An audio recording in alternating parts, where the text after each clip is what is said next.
از فردا یعنی شنبه مذاکره بین ایران و آمریکا شروع میشه و سوال مهم شما اینه چه اتفاقی قراره برای طلا بیفته؟ قراره یه ریزش وحشتناک داشته باشه یا میره به سمت 10 میلیون تومان؟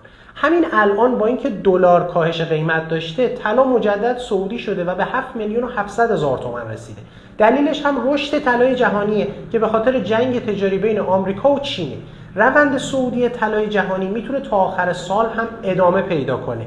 پس این رو بدون اگر توافقی هم بشه و طلا ریزش کنه در کشور ما، فقط و فقط فرصت خریده و در هر صورت باید امسال روی طلا سرمایه گذاری داشته باشی و پله پله به سبد خودت اضافه کنی. من اومدم تو 2 تا سناریو پله های مشخص برای خرید طلا رو بهت گفتم، اگر توافق بشه یا توافق نشه، و دقیق بهت گفتم کجا باید طلا بخری و طلا تا آخر سال چه اهدافی رو میتونه ببینه.